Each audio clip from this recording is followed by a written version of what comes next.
what we see and what we seem are but a dream within a dream.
We've all had strange things show up on our pictures.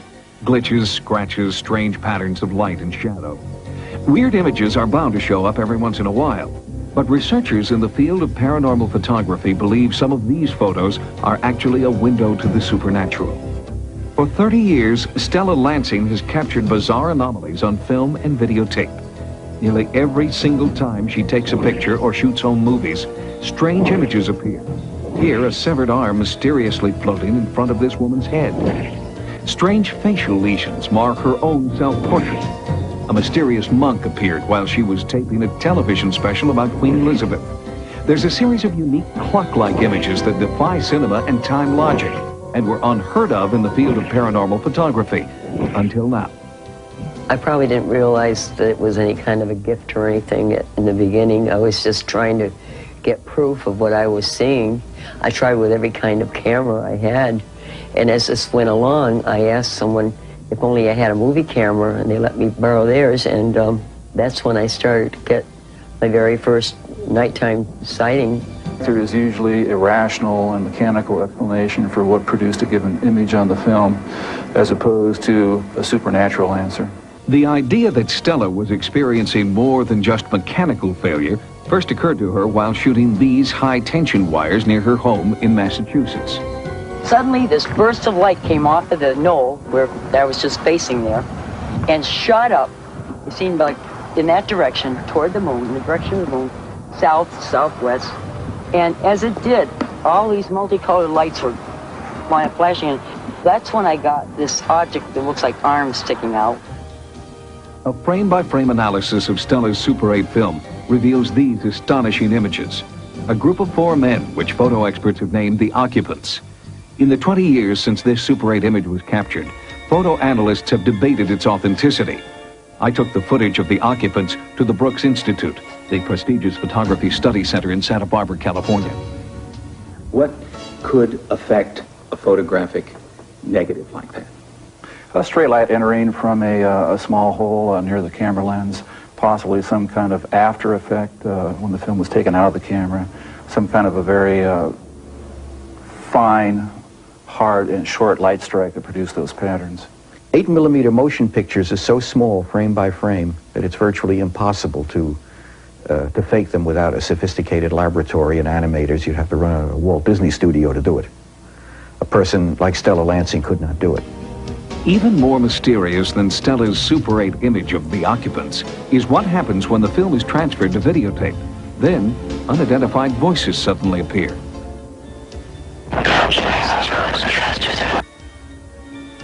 Analysts could not explain how Stella's silent 8mm film, with no soundtrack, could suddenly produce sound, replayed here at a slower speed.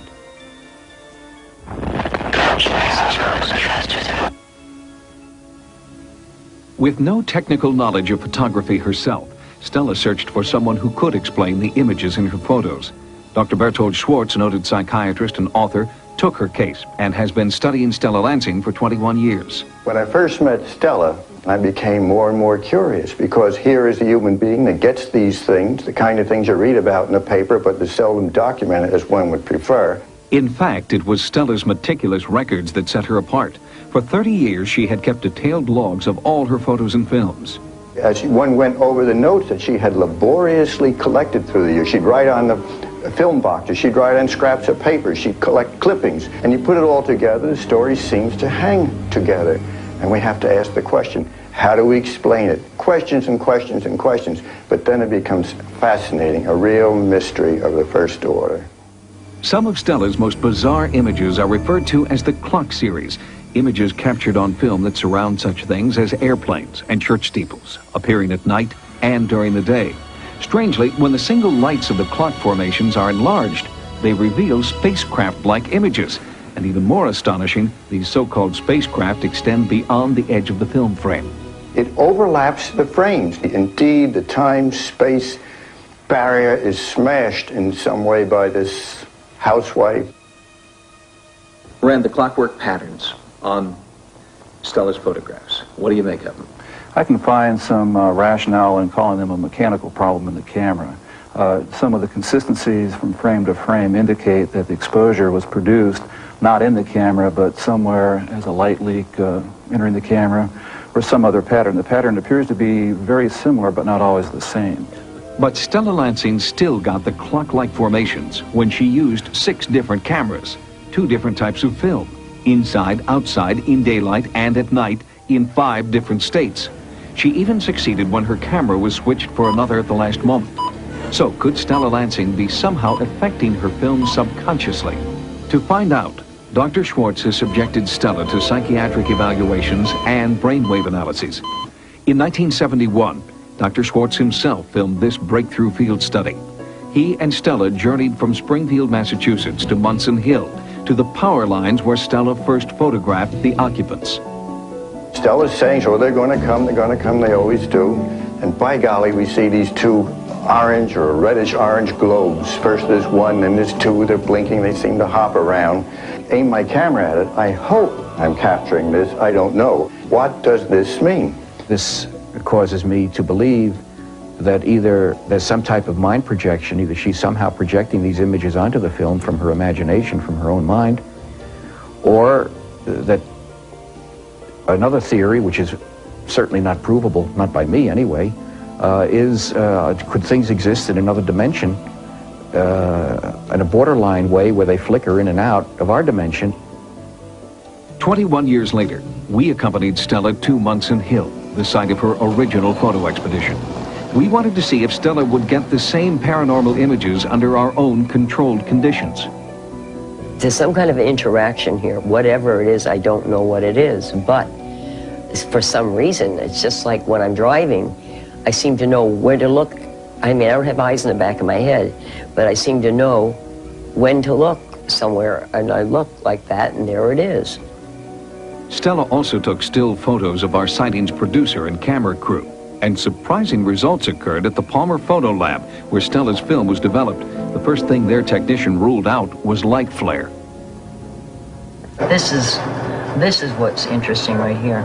This seems to have solidity to it here. It's almost an oval shape, and right here also has the same thing. That is really strange. It has all the attributes of classic camera flare. But all the light was behind Stella, not behind the subject.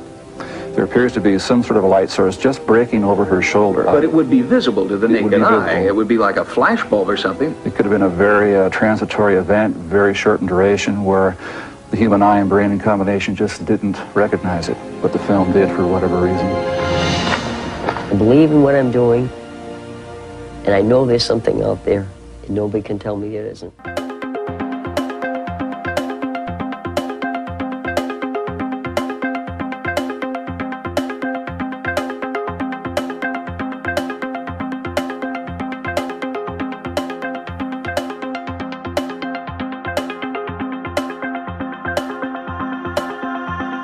Time has brought us here to this land of hopes.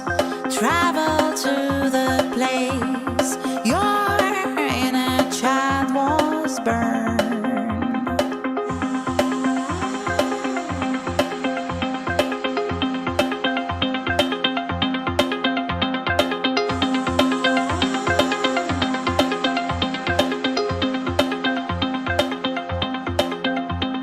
Look around and see the world is in your hands. Take it for today and let the children play.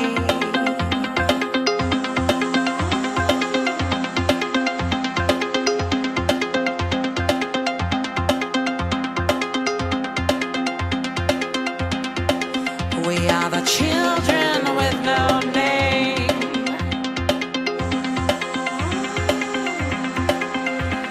Children with no name. We are the children with no name.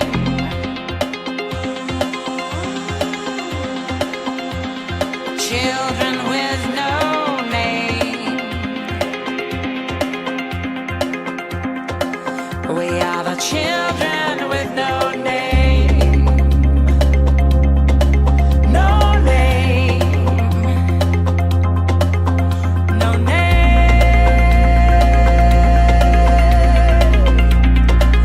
We are the children with no name.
Check this out. TV screens, computer screens might soon be a thing of the past.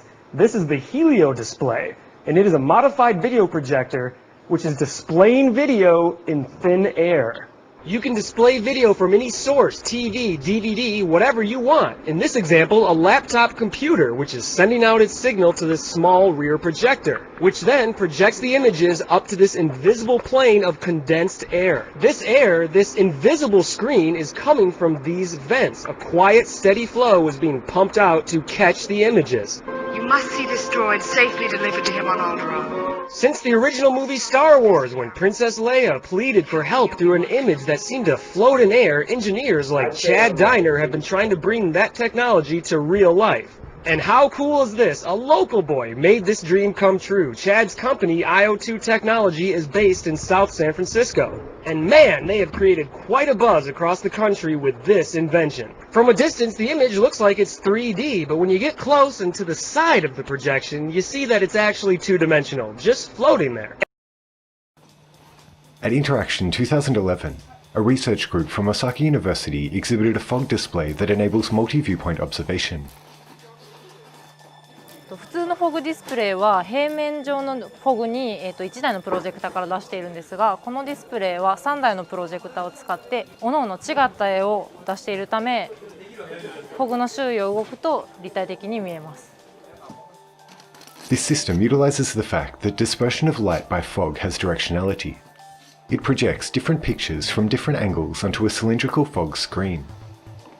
In this way, the 3D form of objects can be recognized from the motion parallax, which is how the view of objects changes depending on the viewpoint.